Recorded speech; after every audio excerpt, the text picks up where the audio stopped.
The elevator doors opened, and Whitney froze at the sight of Grant Do I Holden still get to standing start there, over? smiling like he'd never been Only fired. if you stop Elijah's running. CEO badge caught the light as he stepped in I front didn't of her deserve and you said, "You defending shouldn't have me. come back." Grant lifted a phone, I screen defended who already you're choosing to recording, be. and whispered, "Let's see who they believe this time." If you've ever loved someone the world didn't understand, like, subscribe, and stay, you're gonna feel this one. Comment "Love wins" if you're staying, because this couple is about to be tested. Whitney Carrington's morning was already bleeding out. Her alarm hadn't gone off, her blowout had turned into a messy twist, and her blouse, bone white, tailored, expensive, pulled tight over her thick curves every time she breathed, like her body itself was reminding her she didn't have time to be soft today. She moved through the city like she was late to a fire, heels snapping on wet pavement, one hand around a coffee she'd barely tasted, the other hand wrestling a folder stamped board review in red ink, her phone pressed between shoulder and ear. "Yes, I said I'd get it done," she snapped, voice low but sharp. "No, I don't care if he's already in the conference room. Tell him I'm walking in right now." A laugh flickered in the speaker. "Whit, you're the only person who sounds like a threat before 9 a.m. Whitney didn't laugh back. She couldn't. Not with the kind of day waiting upstairs. Mr. Grant's temper, the CFO's panic, the whole firm's future balanced on numbers that felt like lies when you stared too long. She pushed into the lobby of Harrow and Blythe Capital, and everything changed from rain and exhaust to marble and money. Lemon polish, cold air, a fountain that didn't splash so much as whisper, and eyes. Always eyes. She was used to them, used to being looked at like her body entered a room before her resume did. Thick hips, soft belly tucked under structure, the hourglass shape people pretended not to notice while they noticed anyway. She'd learned to wear it like armor. Cream blazer, gold hoops, red lip, posture like a closed door. She cut across the lobby toward the security turnstile, still on the call, still scanning an email thread with her thumb. "Just email it," she said. "I'm not arguing over fonts. I'm in the building." She swiped her badge. Red beep. Whitney frowned, swiped again without looking up. Red beep. "Ma'am." The security guard started, but she wasn't listening. Her coffee bumped her folder bumped her phone, and her patience snapped like a thin strap. "Oh my God," she hissed, leaning toward the scanner like aggression could fix technology. That's when someone stepped into her path. Not like a wall, not like a challenge, like a person who didn't want to be hit by her urgency. Whitney turned at the last second, and her elbow clipped her coffee. The lid popped off like it had been waiting for permission. Hot, dark liquid leapt, arced, and landed square across the front of the man's suit. It wasn't a good suit. It wasn't even a decent suit. It was cheap, shiny at the lapels, worn at the elbows, pulled tight in the shoulders like it didn't fit right or had been tailored by hope instead of money. The coffee spread across it in a wide, ugly stain, steaming for a moment, then soaking in like it belonged there. The lobby went silent. You could feel it, the hush that comes when something breaks and everyone wants to pretend they didn't see it. Whitney froze. Her first instinct was fury at the universe. Her second was embarrassment. Her third, somewhere underneath all the polished edges, was fear. Because she'd done it in front of everyone. Because the man she'd spilled on was black, and already she could feel the room choosing sides based on old lazy stories. He looked down at the stain, then up at her. Calm eyes, deep brown. Not blank, just controlled, like he'd learned long ago what panic cost. "It's hot," Whitney blurted stupidly. Are you burned?" He didn't check his skin. He didn't raise his voice. He simply shifted his briefcase higher and took a breath. "I'm fine," he said. His voice was steady, quiet but not small. Whitney's face flushed. She reached into her purse with shaking fingers, yanking out a wad of tissues. "I'm so sorry," she said, stepping closer. "I wasn't looking. She swallowed. "I'm late. That's not an excuse. Here, let me..." She dabbed at his suit, but the coffee had already won. The tissues turned brown instantly, like proof of her carelessness. Someone behind her whispered, not as quietly as they thought. "That's a shame." Another voice murmured, he shouldn't be in the employee entrance anyway. Whitney's spine stiffened. The man's jaw tightened for half a second. Not anger, not rage, just a flash of something swallowed. Whitney glanced at his badge. It wasn't the same as hers. It was a paper visitor pass clipped neatly to his lapel, already smudged at the bottom from the coffee splash. Guest, it read in bold, impersonal letters. Under that, Mr. Elijah Carter, 9 a.m. Whitney's heart did a small, unpleasant stutter. Mr. Elijah Carter. He wasn't a courier. He wasn't maintenance. He wasn't in the wrong entrance. He had an appointment. The way the security guard straightened confirmed it. "Sir," the guard said, suddenly respectful, "I'm so sorry. We were expecting you."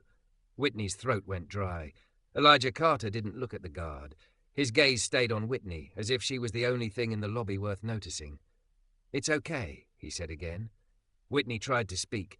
Her mouth opened and closed like a door in a draft. "I can pay for cleaning," she managed. "Or I can get you another suit. There's a shop." He glanced down at his stained jacket and gave the smallest, saddest smile. "It's the only one I have that looks like I belong here," he said softly. The words hit Whitney harder than if he'd screamed. Because there it was, the thing she pretended she didn't see in this building every day. People trying to look like they belonged in rooms that treated them like visitors. People swallowing humiliation because pride didn't pay rent. People dressing up their dreams in cheap fabric and praying nobody laughed. Whitney's chest tightened. She looked at the stain again, at how it spread right over his heart. "I'm sorry," she whispered, and this time her voice cracked. Elijah shifted, setting his briefcase down carefully on the marble.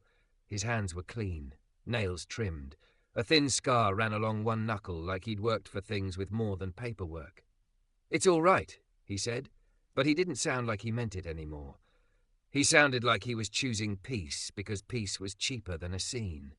Whitney glanced past him and saw what he'd been holding. A plain folder, edges worn, with a single word written in black marker. Proposal. Her stomach sank.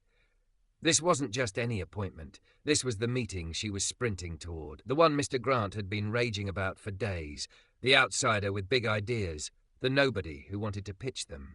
Whitney had spilled coffee on him like the building itself was rejecting him. The elevator dinged behind them and a man in a navy suit stepped out, brisk and sharp, eyes already annoyed. Grant Holden, Whitney's boss. He spotted the stain instantly. His expression flickered, disgust, irritation, and then he smiled, the kind of smile that didn't reach his eyes. "Well," he said, voice smooth, "that's an unfortunate start." Whitney felt her face burn. "Sir, it was my fault." Grant waved her off without looking at her. "Whitney, we'll deal with you later." Then, to Elijah, "Mr. Carter, right? Come on up, we'll see what you've got." Elijah picked up his briefcase. He didn't rush. He didn't fumble. He stood tall in that ruined suit like he still belonged. Before he walked away, he looked at Whitney one more time. Not accusing, not begging, just measuring. "As long as you're handling things later," he said quietly, "make sure you handle the part where people learn to look up before they run into someone." Whitney swallowed hard, nodding like she didn't trust her voice. Elijah turned and followed Grant toward the elevator. Whitney watched the coffee stain disappear into the mirrored doors, and for the first time in a long time, she didn't feel powerful in that lobby. She felt exposed. Her coffee dripped onto the marble in slow, ugly drops. The tissues in her hand were soaked and useless. Her badge still hadn't scanned. The security guard cleared his throat. "Ma'am, your badge. It's expired. HR sent an email." Whitney stared at him, then down at her badge, then at the elevator. Elijah had stepped into with his one good suit and his proposal and his calm, wounded dignity. Expired. That's what the scanner had been trying to tell her. Not just about plastic, about the way she'd been living. Fast, sharp, careless, like everyone else was furniture she could bump into without consequence. She pressed her palm flat against her chest, as if she could smooth out the stain that wasn't even on her clothes.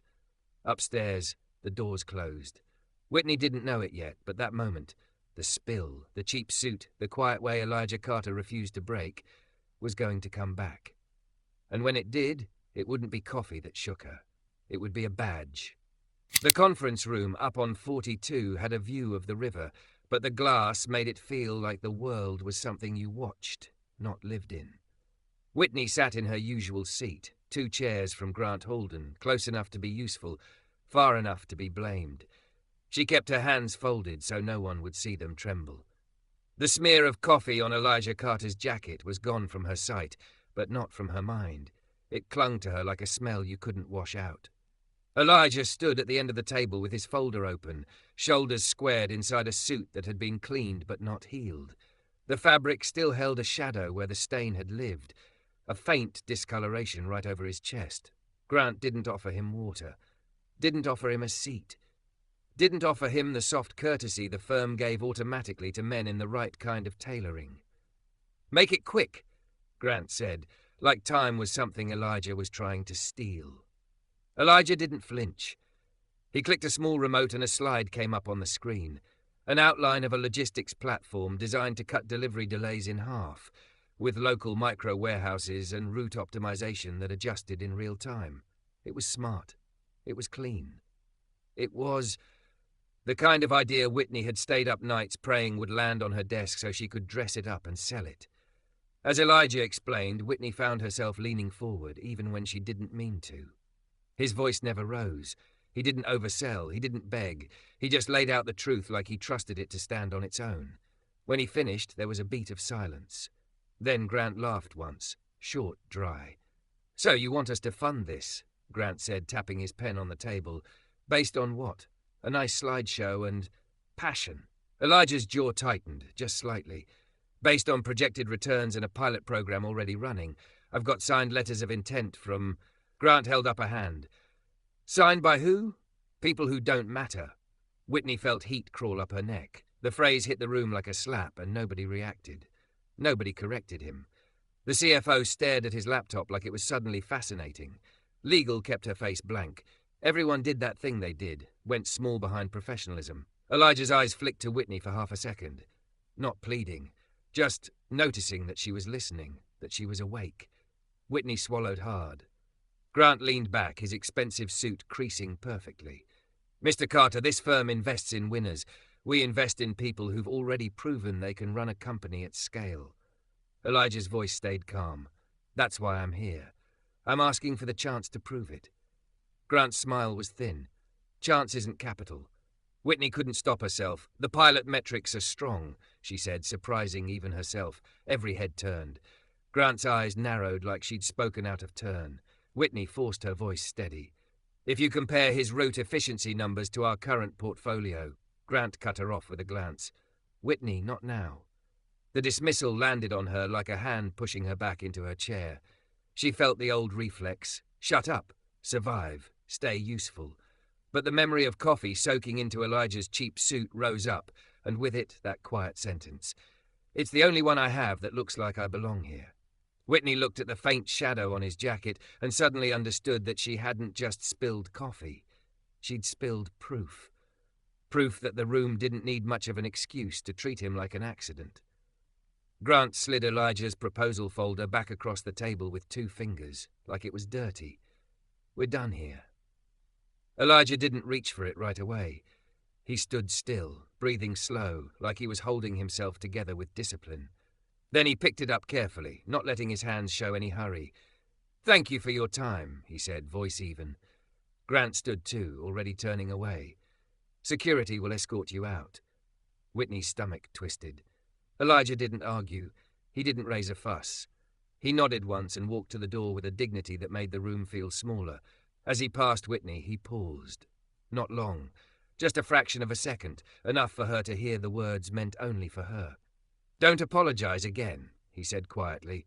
"Just do better." Then he was gone. Whitney sat frozen while the meeting moved on as if nothing important had happened. Charts, percentages, a joke about the market. Grant's voice booming like he'd won something. But all Whitney could hear was the soft sound of Elijah's shoes on the hallway carpet, walking away from a room that had decided his value before he opened his mouth. Afterward, Grant caught her alone by the copier. "What was that?" he asked, smile polite, eyes sharp.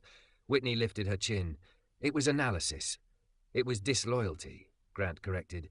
"You don't speak unless I ask you to speak." Whitney's throat tightened. His numbers were real. Grant leaned in slightly, lowering his voice. "Listen to me. Men like that come in here with hope and a folder and think the world owes them a chair at our table. We are not a charity. We are not a church. We are a business." Whitney stared at him. She'd heard versions of this her whole career, code dressed up as common sense. It had always made her feel safe to agree. Now it made her feel sick. Grant's eyes travelled down her blazer, the way they always did when he was reminding her who controlled what. "And you," he said, softer, "are valuable here because you know how to read a room. Don't embarrass yourself again." He walked away, leaving Whitney with the copier humming and her heart pounding like she'd almost stepped off a cliff. That night, she stayed late under fluorescent lights that made everyone look tired and mean. She pulled Elijah's deck back up on her laptop and studied it until the cleaning crew vacuumed around her chair. The idea didn't fall apart under scrutiny. It got stronger. Around midnight, she found the email thread scheduling his meeting.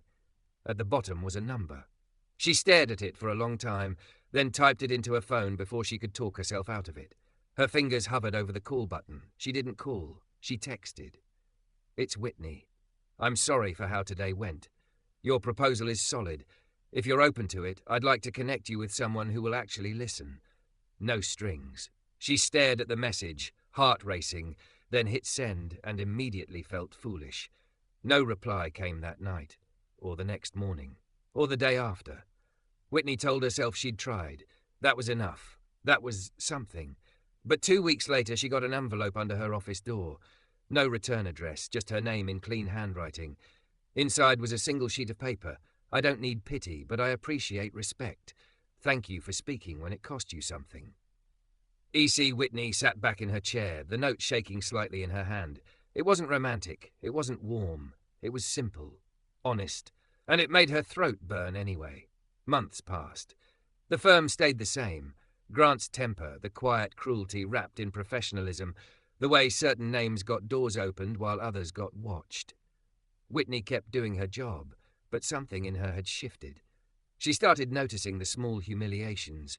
The security guard who forgot to smile at certain visitors, the way assistants were talked over, the way the conference room got colder whenever someone didn't match the unspoken template. One afternoon, an industry newsletter popped up on her screen. A headline snagged her breath. "Rising startup Sable Root secures major contract with City Health Network." Whitney clicked it so fast her mouse slipped. There he was in the photo, Elijah Carter, standing outside a warehouse in a simple black button-down, sleeves rolled to his forearms, smiling just barely. Behind him, workers loaded vans with disciplined speed. The article called him founder and chief executive officer. Whitney stared until her eyes blurred. CEO. He'd become the thing Grant said he needed to be before he could be heard. And then, the next morning, Grant stormed into the office with a printout in his hand, face flushed with anger. "We have a problem," he snapped, slapping it onto Whitney's desk. Whitney looked down. "Harrow and Blythe Capital. Board announces leadership transition. Incoming CEO, Elijah Carter." Her heartbeat stumbled, like her body couldn't process the words fast enough to keep up. She looked up at Grant. His jaw was tight, eyes wild with disbelief. Whitney's mouth went dry as the memory of coffee spreading across a cheap suit flashed through her mind. Dark, steaming, irreversible. The same man was coming back, and this time he wouldn't be wearing "guest" on his chest. Grant Holden didn't yell the morning the email became real. That was the part Whitney would remember later, the way his silence was louder than any outburst. He stood in the glass-walled corridor outside the executive suite, staring at his phone like it had insulted his bloodline. The whole floor moved differently around him. Assistants slowed down. Analysts pretended to laugh at jokes that weren't funny. People felt the shift in the air the way animals sense a storm. Whitney sat at her desk with the printout still on top of her folder. Incoming CEO, Elijah Carter. The letters looked too clean to be true. She read them again because part of her wanted them to change if she stared long enough. Grant's voice finally came, soft and venomous. "This is a mistake." Whitney didn't answer. Anything she said would be used as a weapon later. Grant turned toward her, face polished into control. "You knew about him?" Whitney's chest tightened. No. He studied her, eyes narrowing, searching for a crack. "Did you talk to him after that meeting?" Whitney's mind flashed to the note. "I don't need pity, but I appreciate respect." She saw it like it was still in her desk drawer, folded neatly beside her emergency lipstick. "I reached out," she admitted, "once." Grant's smile was thin. "So you did." Whitney held his gaze. It didn't change anything. Grant leaned closer, lowering his voice so it wouldn't carry through the glass. You and I both know people like him don't end up in that seat unless someone pushes them, unless someone, his eyes flicked down her blouse and back up again, opens doors. Whitney's stomach turned. He opened his own doors. Grant's nostrils flared just slightly. Listen carefully. New leadership means chaos. Chaos means people lose their footing. People fall. People get replaced. He paused. If you stay smart, Whitney, you'll stay safe. There it was again. The old bargain. Be useful. Be quiet. Be chosen. Whitney wanted to believe safety was worth it, but she couldn't forget Elijah's calm eyes, the way he'd carried humiliation like a weight he refused to drop on the floor for anyone else to trip over. She couldn't forget that stain over his heart. She couldn't forget the sound of Grant saying people who don't matter. Whitney's phone buzzed. A calendar invite. Executive staff meeting, 9:30 a.m. Mandatory attendance, location. Main boardroom host Elijah Carter. Whitney's fingers went cold around the phone. Grant's eyes followed the movement. He saw her screen, and for the first time, real fear flashed across his face before he swallowed it down. Don't get ideas, he warned. Whitney stood, smoothing her blazer with shaking hands. I'm going to the meeting. Grant's voice dropped into something almost tender. Whitney, you are good at reading rooms. Read this one. Don't be on the wrong side. Whitney looked at him for a long moment, then walked past without answering. The boardroom was a cathedral of ego. Long table, leather chairs, an entire wall of glass showing the river like a private painting. Everyone was already seated when Whitney entered, as if they'd been summoned by gravity. No one spoke above a murmur. They were all waiting. At 9:29, the doors opened. Elijah Carter walked in.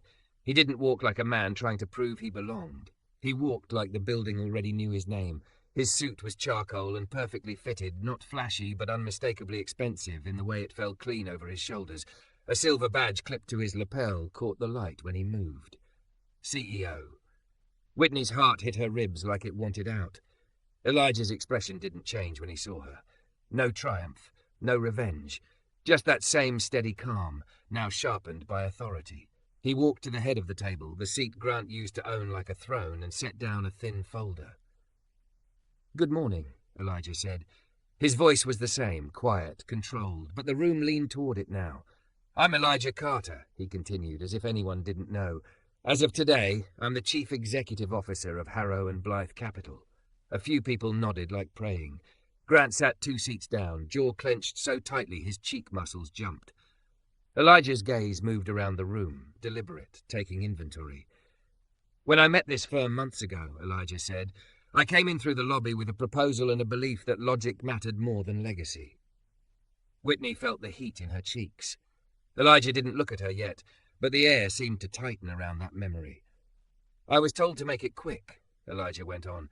I was denied a seat. I was dismissed before my numbers could be considered. No one moved. No one breathed too loudly. Grant's fingers tightened around his pen. Elijah paused, then added, and I left with a lesson. Not about the market, about character. Whitney's throat burned. Elijah clicked a remote. A slide appeared on the screen. Culture audit. Findings. A low ripple went through the room. Elijah didn't raise his voice. He didn't need to. This firm is profitable, he said, but profit is not the same as health. I've reviewed staff feedback, HR records, exit interviews, and internal complaints that were filed and disappeared. Grant shifted in his chair. Elijah's eyes landed on him for the first time. Calm, cold. Leadership is changing, Elijah said. Effective immediately. Grant's smile twitched like he wanted to laugh and couldn't find air. On what grounds? Elijah's gaze didn't move. Misconduct, abuse of power, financial manipulation, and a pattern of discriminatory behavior documented over years. The room went perfectly still. Whitney stared at the screen, eyes snagging on a bullet point. Unresolved harassment complaints, executive level, 3 separate reports. Her stomach dropped. Elijah clicked again. Another slide. Board actions today, names, positions, decisions. Whitney saw Grant's name. Grant Holden, terminated, immediate. A sound escaped Grant's throat, half laugh, half choke.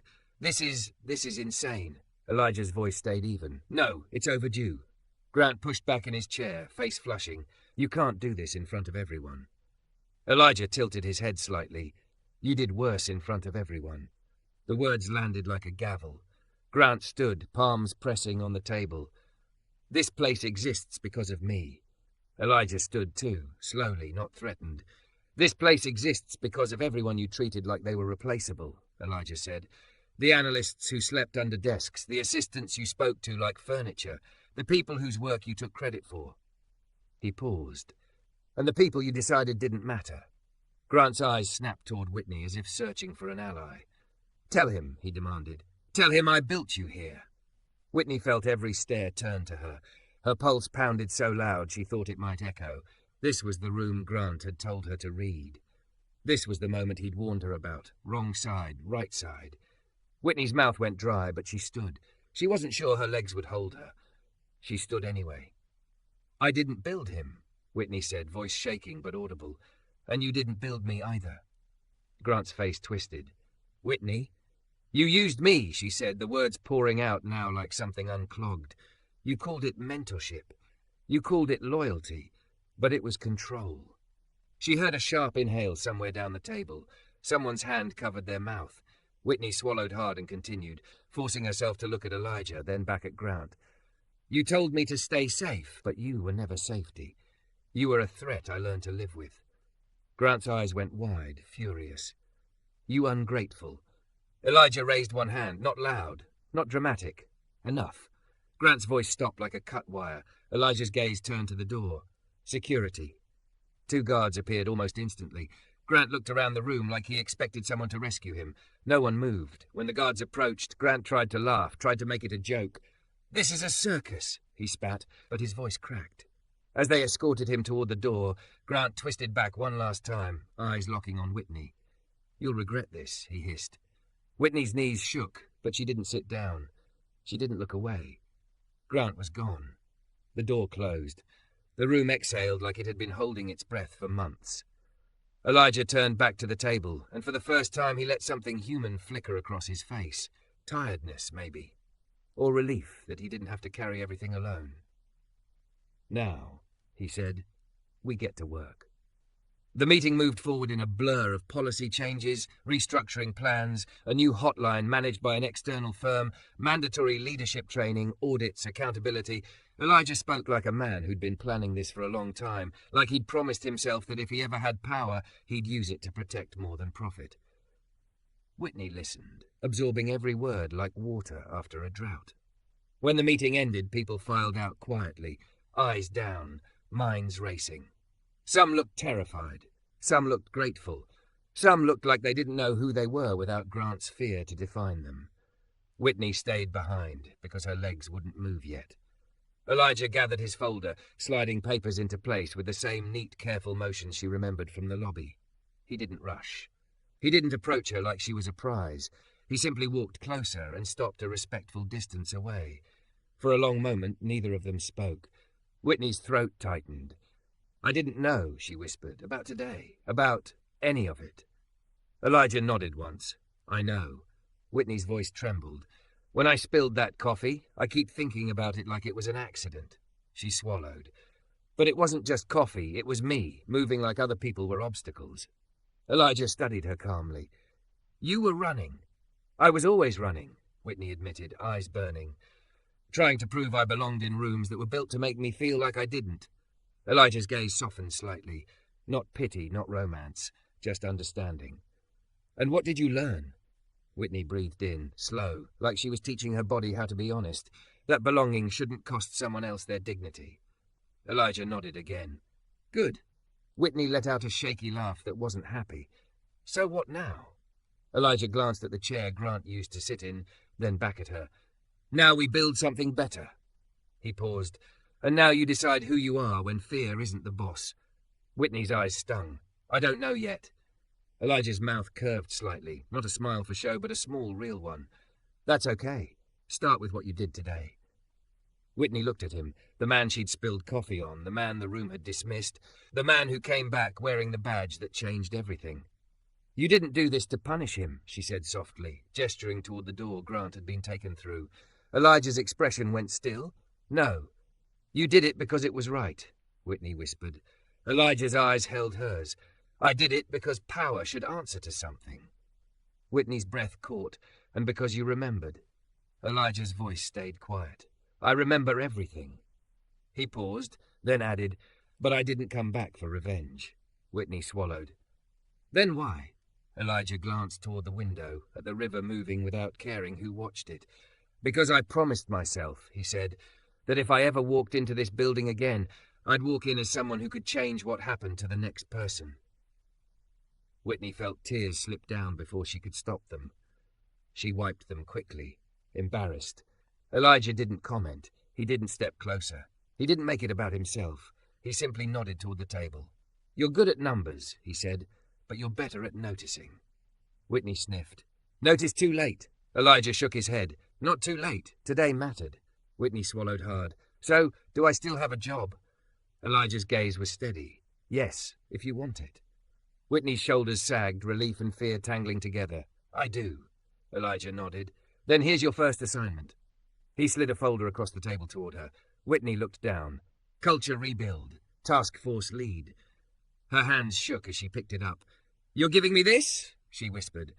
"I'm asking you to earn it," Elijah corrected gently, "and to protect the people who used to be invisible." Whitney pressed the folder to her chest like it could keep her standing. Elijah turned toward the door, then paused and looked back. "And Whitney?" "Yes?" His eyes flicked briefly to her coffee cup sitting abandoned on the table, cold now, untouched, the lid still missing. "The next time you carry something hot," he said quietly, "look up." Whitney let out a breath that was half laugh, half sob. "I will," she promised. Elijah nodded once, then walked out, the CEO badge catching the light as the door closed behind him. Whitney stood alone in the boardroom, staring at the folder in her hands, feeling the weight of what she'd done and what she'd survived. Outside the glass, the river kept moving, and for the first time in a long time, Whitney didn't feel like she was chasing life. She felt like she might finally be choosing it.